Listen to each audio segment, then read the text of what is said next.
Ayan guys. Yan, good morning po muna sa ating lahat. Yan, mapagpalang araw po ng Friday. Sa inyong lahat po dyan na nanonood po sa atin. Ito po oh. Nandito sa harap tong bakal oh. Ayun oh. Nagpapa-deliver. Ay hindi, nag-order si Red Noveno at pick up na natin. Ayun. Semento. Bali, ano yan? 6 na semento. Tsaka tong bakal.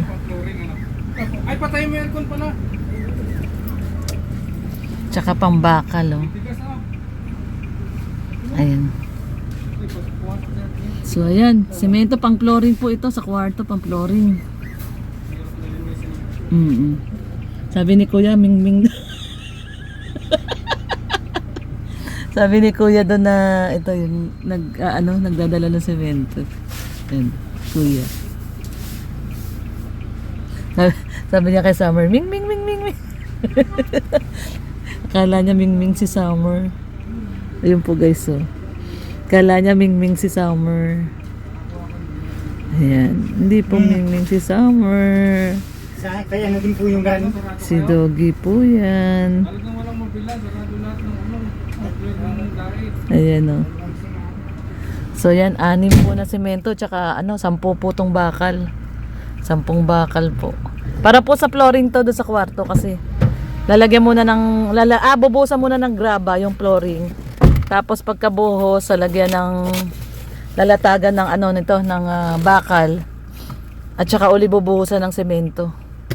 Yan, may graba. Wala na tayong budget. Last na to. Bus na yung budget. Ay, grabe. Ano ko na yan? Yung huling withdraw kong 5,000 ay 1,000 na lang. Wala, balik na naman yung ATM natin sa ito. So ayan, isang mapagpalang umaga guys. At ito, papunta na ulit tayo sa ating dream house. Nakabili na tayo ng materyales. At ayan, kanina umaaraw na, umulan na naman oh. Ganda na ng panahon maaraw na Ewan ko ba ba't bigla na namang umulan.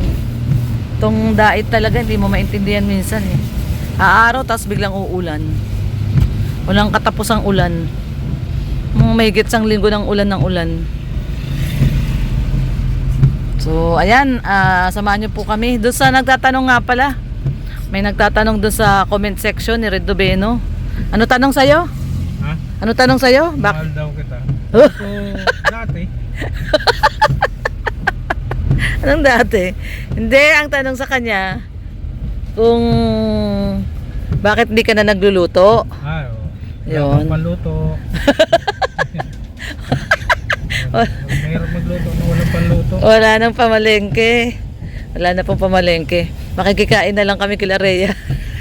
Tayo naman makikikain kila Rhea.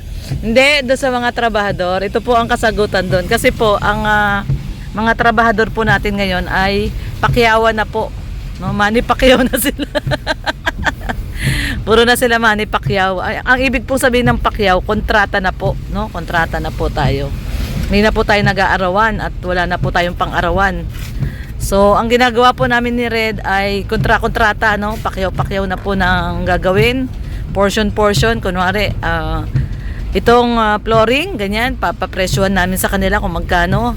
At saka syempre, tatawad tayo. Pag nagkasundo sa presyo, yun po, gagawin na po nila. Katulad nung kisame sa kwarto. Ang presyo po doon ni Roy nung una ay 4.5. No, 4.5 maliit lang naman na kwarto po 'yun. Ano lang po 'yun, 3x3 na kwarto. Sabi ko, mahal naman. Bawasan mo. Sabi niya, sige po 4K. Nung pagkasabi niya 4K, tinawaran ko. Sabi ko, 3.5 na lang para deal na tayo. So binigay naman po niya ng 3.5. Kaya isang araw lang po nila ginawa yung ano na 'yon, kisame. No, Hardiplex po yung nilagay nila doon. Lagi kong nakakalimutan yung pangalan niyang Hardiplex na yan So yung Hardiplex po ay kung tutuusin, tama lang yung presyo niya kasi inabot lang ng yung lahat ng materialis na yun, inabot lang po ng kulang-kulang 7K yun Yung mga parling, no, mga ano tawag doon? Ano ba yun? Ay hindi. Ang tawag doon, daddy? Wall angle at saka yung paring. May tawag sila doon yung pinagpapakuan. No, tsaka yung plywood. Yung nga, yung Hardiplex. Hardiplex. Nakakalimutan ko lagi pangalan niya, Hardiplex na yan. Halos ano lang ho yun, wala pang 7K yung inabot nun, nung materialis na yun. Usually po kasi pag ganyan, ang labor nun, kalahati ng materialis. So tama lang po yung 3.5 na labor. No, kasi hindi nga inabot ng 7K yung materialis doon sa Kisame. So yung 3.5 okay lang po yan na labor, 50%. No, 50 to 60%. So tama lang po yung mga ganong kwentahan, no. Syempre sanay naman na tayo diyan sa ganyan kasi nakapagpagawa na rin tayo ng ilang bahay. No, yung dating bahay namin sa Maynila. Kaya okay lang po yun. So wala pong kasamang pagkain yon sa nagko-comment, no, bakit di na daw nagluluto si Red Noveno. Wala na pong kasamang pagkain. Pero kahapon Saing si Papa Chin. Tsaka nagpabili ako ng ulam. Yung corn beef ba yon? Mga dilata. O kasi akala ni Papa Chin, meron pang arawan. No, may arawan pa. So wala na pong arawan kaya si Papa Chin nagsaing ng marami kahapon. Tapos naggisa sila ng dilata. Pero yun na nga, ano, actually nung isang araw din, although pakyawan na yun, nagluto pa rin si Red ng ano, ng isda, no, yung sinigang na isda. No, kasi pakyaw din po yun eh, yung ginawa ni Andy na ano, yung toilet, ano nga ba yun? Siptak. Ano? Siptank ba yun? Siptang pink. Ano? Siptank. Siptang pink. Siptang tink. Poso Negro sa Tagalog para Septic tank. sabi mo septic tank. Septic tank, no, septic tank. Yun po ay kontrata din po yung kay Andy, no, 3,000. 3,000 ba yung kontrata mo doon kay Andy? So kontrata din po yun yung 3.5. 3.5. Sino bang 3.5? Oo, kasi kasama yung ano, Oo. yung pang pumps. Oo, so kontrata din po yun. Ngayon yung ginagawa naman pong bubong doon sa kusina at saka CR kay Kuya Alex, kontrata din po yun, no? So lahat na po kontrata. Pakyaw na po lahat ng patrabaho natin. Kaya hindi na po tayo nagluluto. Kung magluluto man po tayo, yun ay pabonus na lang po natin sa trabahador. Pero hindi na po tayo obligado magluto kasi hindi naman na po yan arawan. So yun po ang ating paliwanag doon sa nagtatanong sa comment section bakit daw hindi na nagluluto si Red Noveno. So maliwanag naman po yung pagpapaliwanag natin. Malulugi na po kami noon pag magluluto. Magkano ang isang palengke? Pag namamalengke may 500, no? 700, oh, pati merienda. Imagine niyo po yung 700. So ngayon, yung 700 dinadagdag na lang namin pang kontrata kasi gunansya naman po sila doon pagpakyaw kasi mas malaki, mas malaki yung kinikita nila, tapos sa atin gunansya din tayo kasi mabilis yung trabaho. So win-win naman po yun, win-win. Katulad doon yung si Kuya Roy, isang araw lang niya ginawa, may 3.5 siya, di ba? So sa amin naman gunansya rin sa amin kasi nga mabilis yung trabaho, kaya win-win, win-win solution yun sa both party. Ayan. So ayan na, nandito na tayo sa makulay na tulay. Ayan, sino yun? Pag tayo po ay nakita nyo na po itong makulay na tulay, tayo po ay malapit na sa ating dream house. Ayan. Sana magkaroon din ng tulay doon sa kabila. Si Bitoke, ayaw nila tumabi, siga sila. Mga siga ay mga bata, siga. So ayan, tayo naman po ay magtatahak sa tatahak na naman tayo sa stressful na daan. Ipapasok mo di? Sigurado ka? Hawakan ko to, baka tumalsik to. Ayun, meron kasi tayong bakal dito sa harap eh. Naku, pusa. Ay, sana hindi tayo mabalahaw. Ay, ayan, sige. Bilis. Dapat mabilis. Uya. Naku, dyan ka, delikado ka dyan, ha. Uya. Oops. Uya. Oops. Naku, kawawa yung sasakyan, may iyak. Dito na lang, pwede na dyan. Huwag na doon, mababalaho ka na doon. Ayan, lambot nun, no. Ang lambot dyan sa tapat ni Kuya Efren. Ayan oh, lambot niya no. Kaliwa mo na kaagad. Babalaho ka dyan. Buti na lang matigas-tigas si Swagger. Ang pangalan po ng ating sasakyan ay Swagger. Ayun, busin mo na. Nakatingin sa atin. Ayan na oh. Si Kuya Dennis. Kuya Dennis gumagawa doon. Ayun na po oh. So at tara po, baba na po tayo. So ayan guys, si Red Noveno na lang ang pupunta ron at ayan, umuulan kasi. Ambon-ambon, medyo malakas yung ambon. Hindi na kami pinababa ni Red, wag na daw kami bumaba ni Summer. Kasi ipapakuha lang naman niya itong materialis. Ito oh. Kailangan kasi ito ni Kuya Roy. Mag-ano siya. Tsaka yung semento. Ayun yung semento. Ayan yung semento. Kailangan kasi yan kasi magpo-flooring po, ano? Magpo-flooring ng kwarto, lalagyan na ng flooring. So ayun no, si Red na lang yung ano, nagpunta dun. Di naman nagpayong. Pasaway talaga tong. Kinuha yung payong, di man nagpayong. Ayun.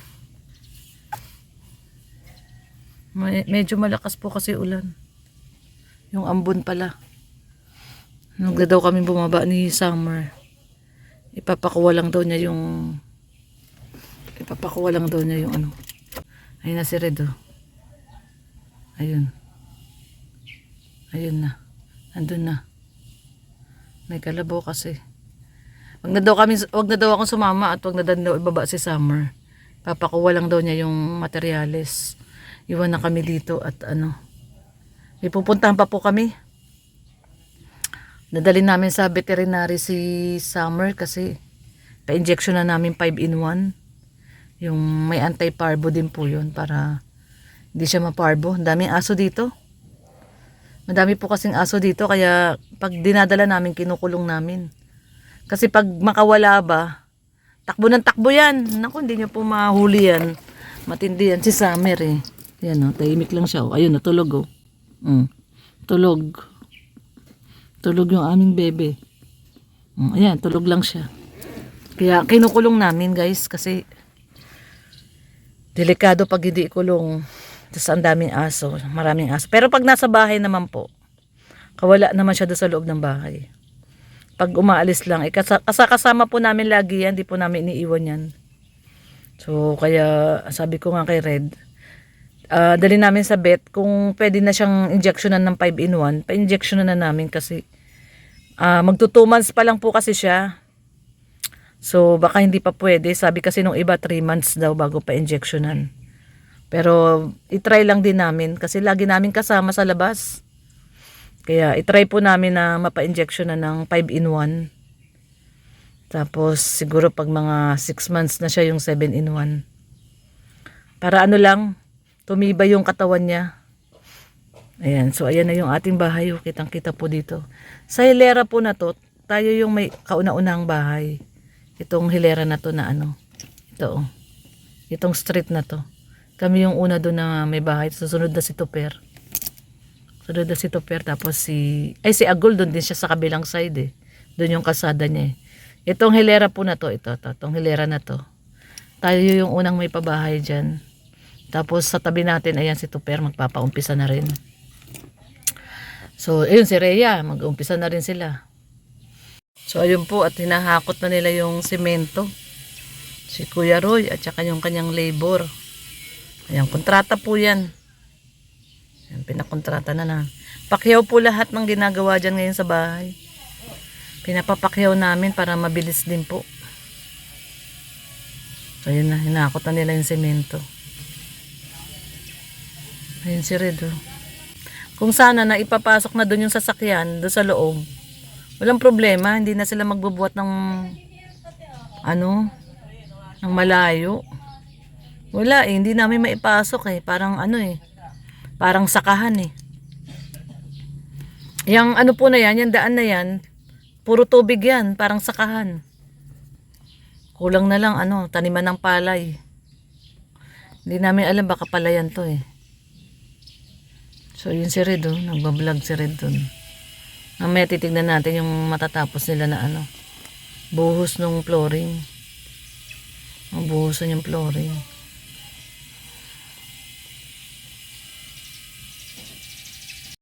So, ayan guys, ang ating latest update muna dito sa ating dream house, no? Hindi na tayo bumaba at medyo malakas ang ambon at hindi na tayo pinababa ni Red. Mamaya na lang po ako mag-update doon yung pinapagawang flooring sa kwarto. Tignan natin mamaya kung okay na po. So hinihintay ko na lang po si Red bumalik at makuha tong lahat ng materialis na nandito. Ito may bakal pa. At alis na rin po kami kasi nadalhin po namin si Summer sa veterinary, no? Sa vet. At mamimili pa rin po kami ng ibang materyales, especially sa CR, no? Bibili pa kami ng tiles para mapa-full tiles na daw yung CR. Matapos na malagay na yung toilet bowl at saka yung papataasan natin yung bintana. At yung nga po, no, yung tiles na kulang ay bibili na po natin. Syempre, yan po ay pinagkaloob muli sa atin ng ating napakabait po na Sisi. Sis Giada, thank you so much sa pinagkaloob mo uli sa amin ni Red Noveno na pambili ng tiles at syempre, no, bintana, pinto at pinto sa CR. Thank you so much, Sis Giada. Ayan. Saan kayo pupunta? Ayun, dumaan sila Rhea Olarte at bibili daw silang pang ulam ng trabahador nila. So kasi arawan sila, no? Yun yung problema natin sa arawan, no? Na-experience natin yan ng ilang buwan mahigit, no? Parang November 5 kami nag-start eh. So mahigit, no? Mahigit kulang 2 buwan, no? Na tayo ay nag-arawan, no? So mabigat sa bulsa, guys. Yung araw-araw na pangkain, no? Medyo talaga mabigat. So anyway, maganda yung sistema natin ngayon. Gusto rin ng mga trabahador. Pakyaw na, no? Kasi mas malaki yung kinikita nila pag pakyaw. At sa atin naman, ang ganansya natin, syempre, mabilis ang gawa nila, no? Although, chine-check naman natin, no, na kung okay, kung maayos naman yung pagkakagawa. Kasi mabilis nga, baka mamaya, putyo-putyo naman yung gawa. So, chine-check din naman natin. So, ayan muna guys, hanggang dito na lang muna tayo. At, ayan, pabalik na rin si Red Noveno. Ayan, pabalik na sila. At, kukunin na lang tong bakal. So, pupunta po tayo sa veterinary at pa-injection na natin si Summer. At bibili po kami ng mga ibang materyales na kailangan sa CR, tiles, pinto, bintana. Ayan, magka-canvas pa kami sa bintana, no? Kasi medyo mahal yung sa bintana. So, ayan, no? Ayan na si, ayun din si Red, oh. Ayun na rin si Red. At, yun na naglalakad, oh. Ayan, oh. So, ayan. At pupunta tayo ng City Hardware. Pero unahin muna natin si Summer. Ano natin siya, shot. No? Excuse po. Sige kuya, haltakin mo na. Ilabas mo ito bakal. Oh, okay na yan. Ayan, nahaltakin kasi nila tong bakal eh. Ayan, yung bakal. Ayan. So, ayan, ano na nila yung bakal. Ayan. Okay na. So, ayan guys, ayan na si Red Noveno rin, oh. Ayan na, oh. So, yun. So, ayan, thank you so much po sa pagsama muli sa ating latest update ngayon pong Friday morning. Friday morning po, time check 9:30 AM. So, salamat po, samahan niyo po kami muli. At, ayan, God bless po. Ingat po tayong lahat. Bye-bye.